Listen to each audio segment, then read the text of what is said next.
মধ্যপ্রাচ্যের কয়েকটি মার্কিন সামরিক ঘাঁটিতে বড় পরিসরে ক্ষেপণাস্ত্র হামলা চালানোর দাবি করেছে ইরান।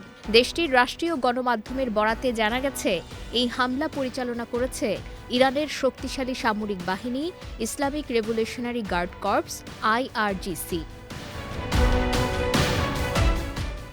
আইআরজিসির এক বিবৃতিতে বলা হয়েছে, কাতারের আল উদেইদ, কুয়েতের আরিফজান এবং ইরাকের হারিরে অবস্থিত মার্কিন ঘাঁটিগুলোকে লক্ষ্য করে ক্ষেপণাস্ত্র হামলা চালানো হয়েছে।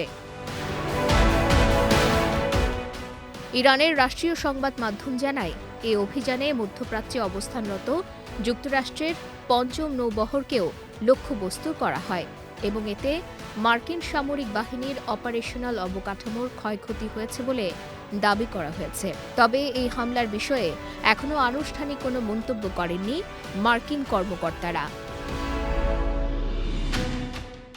এদিকে ইরান দাবি করেছে, তারা ইসরায়েল ও যুক্তরাষ্ট্রের স্বার্থের বিরুদ্ধে হামলার ৩৭তম দফা অভিযান চালিয়েছে। ইরানের বার্তা সংস্থা ফার্সের বরাতে আল জাজিরা জানিয়েছে, ৩ ঘণ্টারও বেশি সময় ধরে টানা ও বহুস্তরীয় ক্ষেপণাস্ত্র হামলা চালানো হয়েছে। এতে ব্যবহার করা হয়েছে ইরানের সুপার হেভি খোররাম শহর ক্ষেপণাস্ত্র। বিবৃতিতে বলা হয়েছে, তেল আবিবের দক্ষিণে অবস্থিত হায়েলা স্যাটেলাইট যোগাযোগ কেন্দ্রকে দ্বিতীয়বারের মতো লক্ষ্যবস্তু করা হয়েছে।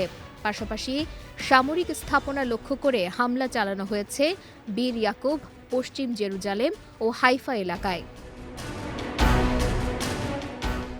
ইরান আরও দাবি করেছে, মধ্যপ্রাচ্যে যুক্তরাষ্ট্রের বিভিন্ন সামরিক স্থাপনাতেও হামলা চালানো হয়েছে। এর মধ্যে ইরাকের ইব্রিলে অবস্থিত মার্কিন ঘাঁটি এবং বাহরাইনের মানামাতে মার্কিন নৌবাহিনীর পঞ্চম নৌবহরের সদর দপ্তরও রয়েছে। আইআরজিসি বলেছে, তাদের সশস্ত্র বাহিনী থেকে এসব স্থাপনায় ভারী হামলা চালানো হয়েছে।